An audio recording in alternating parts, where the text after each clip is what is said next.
సుమన్ టీవీలో మీ business promotions కోసం ఈ కింది నెంబర్ను సంప్రదించగలరు.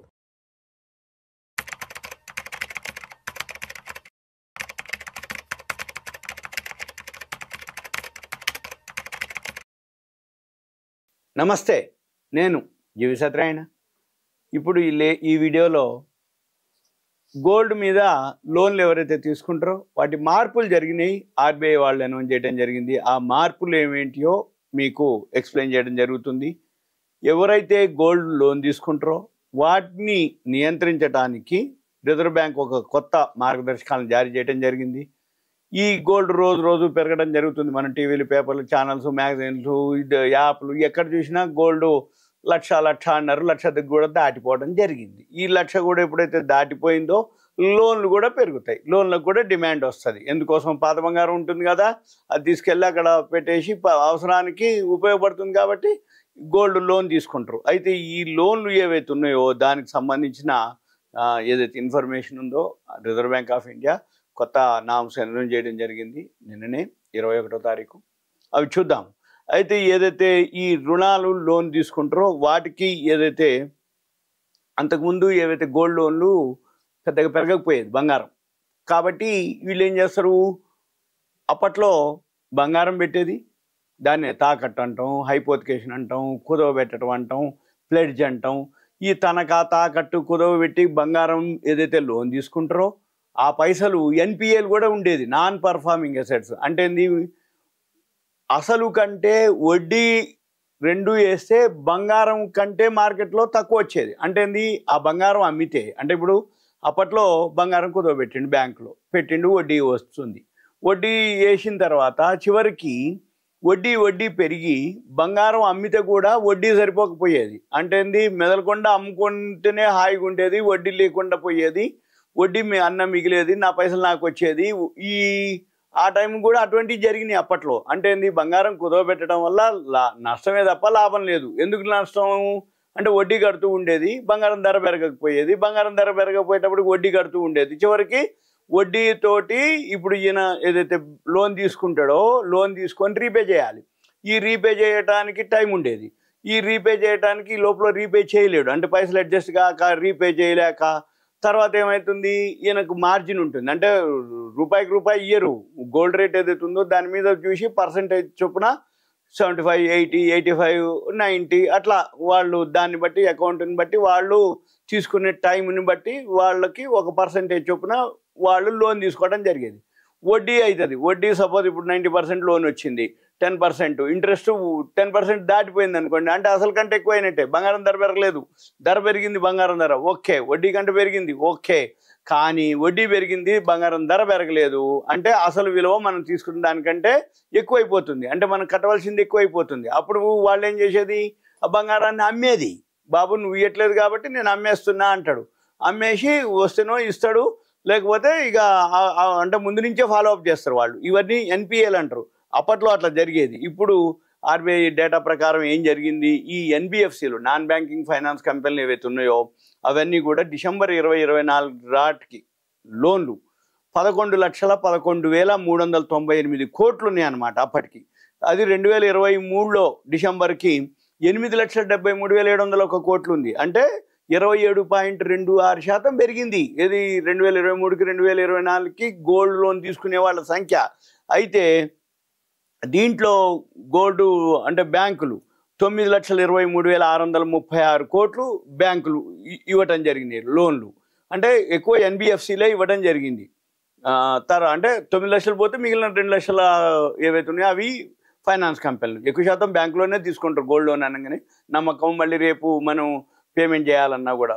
అయితే ఇప్పుడు ఇదే దీంట్లో నా ఎన్పిఏలు 5,307 కోట్ల నుంచి 6,824 కోట్లకు కూడా పెరగడం జరిగింది. ఆ అప్పులు ఏదైతే మొండి బాకీలు అంటారు, ఎన్పిఏ అంటే నాన్ పర్ఫార్మింగ్ అసెట్స్, రాన్ బాకీలు, మొండి పద్దులు అంటారు. అయితే ఇది సుమారుగా అది కూడా 28.58% పెరిగింది. అయితే ఎప్పుడైతే బంగారం ధరలో పెరగడం జరిగిందో అప్పటి నుంచి ఇక తర్వాత మనం ఇప్పుడు రోజు టీవీలో కూడా చూస్తాము, ఛానల్ కింద వస్తుంది, మీ పాత బంగారం ఏదైనా అప్పులో ఉంటే మేమే పైసలు ఇస్తాము, ఈరోజు ధరకి తీరుస్తాము, మీరు ఉన్న మార్కెట్ ధరకి మేమే పైసలు కడతాం, మేమే విడిపిస్తాం, మేమే అమ్ముతాం, మళ్ళీ మీకు ఆ డిఫరెన్స్ పైసలు కూడా మేమే మీకు ఇస్తామని రోజు ఎన్ని ఛానల్సో యాడ్ వస్తూ ఉంటుంది, టీవీలో ఉంటాయి, పేపర్లో ఉంటాయి, టెలికాలర్స్ కూడా మీ పాత బంగారం ఉంటే ఎక్కడన్నా లోన్లో ఉంటే మేమే మీ తరపున మీ అకౌంట్లో పైసలు జమ చేసి మళ్ళీ మీ బంగారాన్ని విడిపించి మళ్ళీ మేము మార్కెట్ రేట్కి అమ్మేసి మళ్ళీ నీకు తేడాను ఇస్తామని రోజు చూస్తున్నాం. అంటే ఈ బంగారం ధరలు ఎప్పుడైతే బాగా పెరగడం మొదలుపెట్టిందో ఇవి అప్పుడు కూడా ఉన్నాయి అనుకోండి, కాకపోతే ఏంటంటే ఇప్పుడు ఇంకెక్కువ అయిపోయినాయి. బంగారం ఎప్పుడైతే పెరగడం మొదలుపెట్టిందో అది జరిగింది. అయితే కొత్త రూల్స్ ఏం చెప్తున్నాయి, ఇప్పుడు ఇవన్నీ ఒక వర్షన్ ఆర్బీఐ కొత్త రూల్స్ ఏం చెప్తున్నాయి. ఇప్పుడు ఏప్రిల్ 9 నాడు ఈ RBI reserve bank of India ఒక ముసాయిదాన్ని విడుదల చేయడం జరిగింది. దాంట్లో ఏవైతే ఉన్నాయో ఇప్పటి నుంచి ఏదైతే లోన్లు ఉన్నాయో గోల్డ్ లోన్లు ఈజీ కాదు అనేది దాని నుంచి అనమాట. అంటే ఈ బ్యాంకులు కానీ ఎవరైతే ఈ లోన్ తీసుకునే వాళ్ళు ఉన్నారో రుణదాతలు, అంటే లోన్ ఇచ్చే వాళ్ళని రుణదాతలు అంటారు, తీసుకునే వాళ్ళని రుణగ్రహీతలు అంటారు. అయితే ఇది వాళ్ళు ఏం చేస్తారు, ఎవరైతే గోల్డ్ లోన్ తీసుకుంటారో వాళ్ళు చెల్లించే సామర్థ్యం ఉందా లేదా అనేది వాళ్ళు చేస్తారు. దాన్ని బట్టే ఆ గోల్డ్ లోన్ ఇవ్వాలా లేదా అనేది, అంటే వాళ్ళ ఇన్కమ్ ప్రూఫ్ తోటే వాళ్ళకి లోన్లు ఇష్యూ చేస్తారనమాట. తర్వాత ఈ లోను ఏదైతే ఉందో స్టాండర్డ్ కేటగిరీ అంటారు అనమాట. అంటే వాళ్ళ పరిమితిలో ఉందా, అయితే అప్పుడు ఒకవేళ పునరుద్ధరణ అంటే అంతకుముందు గోల్డ్ పెట్టాం దాని మీద మనకి రేటు పెరిగింది, ఇంకా లోన్ తీసుకోవటం కోసం ఈ టాప్అప్ అనమాట, దానికి ఎలిజిబిలిటీ ఉందా లేదా ఇవన్నీ కూడా చెక్ చేయటం. అయిన తర్వాత గోల్డ్లో పారదర్శకత అంటే స్వచ్ఛత, అతను పెట్టేటటువంటి బంగారం ఏదైతే ఉందో ఆర్నమెంట్స్ అనుకోండి 916 KDM ఉందా లేదా, లేకపోతే 75 అదే ప్యూరిటీ అంటాం, 750 ప్యూరిటీయా, 916 ప్యూరిటీయా, 999 అంటే 24, 22, 18 క్యారెట్స్ ఉందా లేదా, ఇవన్నీ కూడా వాళ్ళు చూసి దాన్ని బట్టి అంటే దాని యొక్క వాల్యూని చూస్తారనమాట. తర్వాత ఏంది, వీళ్ళు పర్సనల్గా ఏదైతే తీసుకుంటారో వీళ్ళు ఒకటేసారి అనమాట, అంటే ఏంది పర్సనల్ లోన్లు బిజినెస్ కోసం తీసుకుంటారా ఏంటిది అనేది దాని యొక్క అడుగుతారు అన్నట్టు. అంటే జనరల్గా వాళ్ళు పర్సనల్ ఉంటే పర్సనల్, బిజినెస్ కోసం ఉంటే బిజినెస్ అని అది ఆప్షన్ పెడతారు. ఓకే, తర్వాత వీళ్ళు ఈ లోన్ ఏదైతే తీసుకుంటారో వాళ్ళు ఎలా దాన్ని వినియోగిస్తారు అనేది కూడా వాళ్ళు చూస్తారు అనేది ఆర్బీఐ ఒక కండిషన్ పెట్టడం జరిగింది. అయితే ఇప్పుడు ఏదైతే ఈ గోల్డ్ లోను, సిల్వర్ కూడా తీసుకోవచ్చు లోన్లు. అయితే వాళ్ళు ఎవరైతే లోన్ తీసుకుంటారో వాళ్ళ యొక్క ఆస్తులను కూడా అంటే ఏదైతే రుణాలు లోన్ తీసుకుంటామో దాని మీద వాళ్ళ యొక్క ఆస్తులను కూడా తాకట్టు పెట్టి ఆర్థిక ఆస్తులు అంటే వేరే ఆస్తులను కూడా, తర్వాత ఇప్పుడు ఏదైతే గోల్డ్ లోన్ తీసుకుంటారో 1 కిలోగ్రామ్ వరకు గోల్డ్ పెట్టవచ్చు అనేది అనమాట. లేదు గోల్డ్ కాయిన్స్ ఉంటాయి అవైనా పెట్టవచ్చు. గోల్డ్ కాయిన్స్ మాత్రం 50 గ్రాముల వరకే లిమిట్ ఉంది, 50 గ్రాములు దాటకూడదు అనమాట. మళ్ళీ అవి కూడా ఆ గోల్డ్ కాయిన్ కూడా బ్యాంక్ ఇష్యూ చేసిన కాయిన్సా, అవి సర్టిఫికేట్ ఉన్నాయా లేవా, 999 ప్యూరిటీ ఉన్నాయా లేవా, అవన్నీ కూడా బేసిక్ అయితే 22 క్యారెట్స్ అన్నా ఉండాలి కాయిన్స్ కూడా, లేదు 24 అయితే ఓకే ఇక చూడక్కర్లే. అయిన తర్వాత వీళ్ళు పర్సనల్గా అనమాట, అంటే ఏంది పర్సనల్ లోన్ కింద ఇస్తారు. మళ్ళీ ఇతను ఏదైతే పేమెంట్ చేస్తాడో మ్యాక్సిమం 12 months పెడతారనమాట, అంతకంటే ఎక్కువ టైం ఫ్రేమ్ లేదనమాట. అంటే వీళ్ళు రీపే చేయడానికి 12 months పెడతారు. తర్వాత మళ్ళీ వాళ్ళు రీపే చేసినాక మళ్ళీ దాన్ని రేటుని బట్టి చేంజ్ చేసుకోవడం అవన్నీ మళ్ళీ మామూలు అనమాట.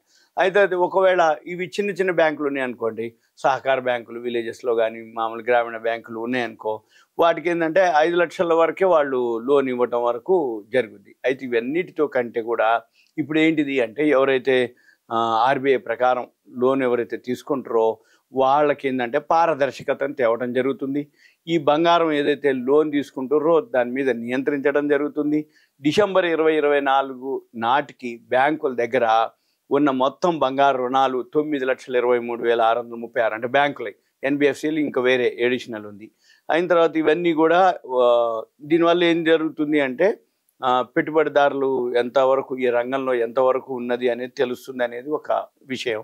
అయితే ఇప్పుడు ఈ కొత్త ఆర్బీఐ రూల్స్ ప్రకారం ఏంటంటే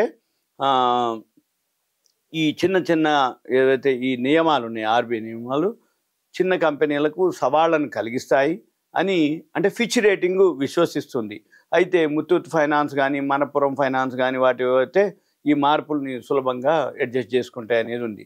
అయితే తర్వాత ఏంటిది అంటే బంగారం ధరలు ఎప్పుడైతే పెరుగుతూ పోతూ వచ్చినాయో లోన్లు ఏదైతే తీసుకునే అవకాశం ఉందో అయితే ఈ కొత్త రూల్స్ ప్రకారంగా వాళ్ళు పారదర్శకంగా అంటే కస్టమర్కు బ్యాంకుకు స్నేహపూర్వకంగా ఉండేలా చూడటం, బ్యాంకులు ఎన్బిఎఫ్సిలు వాళ్ళ యొక్క పోర్ట్ఫోలియో కాపాడటం, ఈ లోన్లు ఈజీగా అనమాట అంటే ఇంకా మరింత బాధ్యతాయుతంగా ఉపయోగించుకునేలా ప్రోత్సహించటం ఏది గోల్డ్ లోన్లు. మళ్ళీ వీటితో పాటు ఏంటిది అంటే ఈ బంగారం ఏదైతే లోన్లు ఉన్నాయో వాటి మీద ప్రజలకు వాటి మీద ఈ ఎలాంటి అనేది ఆర్బీఐ వాళ్ళు ఒక అభిప్రాయాన్ని కూడా ఆహ్వానించడం జరిగింది. మీకు ఏదైనా ఉంటే చెప్పండి అంటే సలహా మాదిరి. తర్వాత వాళ్ళు ఇంకా తుది నిర్ణయాలు చేయలేదు. ఇప్పుడు ప్రజెంట్ జరుగుతాయి మళ్ళీ. అప్పుడు మనం చూద్దాం రుణగ్రహీతలకు ఎక్కువ రక్షణ కల్పించే ఉద్దేశం అనమాట. అంటే ఈ ఆర్బీఐ రూల్స్ అన్నీ కూడా రుణ ప్రక్రియని బంగారం లోన్లు ఏవైతే రుణ ప్రక్రియ ఉందో దాన్ని అంటే పారదర్శకంగా ఉండటానికి, ఈజీగా ఉండటానికి, రుణ ప్రక్రియని సులభతరం చేయటానికి, ఎక్కువ రక్షణ కల్పించడానికి ఇవి రూపొందించబడటం అనేది జరిగిందనమాట. ఇది సింపుల్గా దీని యొక్క అనమాట. ఇది మనం చూడవలసిన విషయం ఏమిటి అంటే ఆర్బీఐ వాళ్ళు ఎప్పుడైనా కానీ ఏం జరుగుద్ది అంటే ఒకసారి మార్కెట్ బాగా పెరిగినప్పుడు ఆటోమేటిక్గా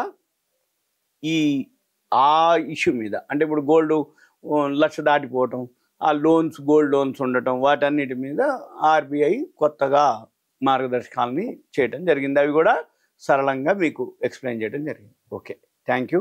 సెలవు.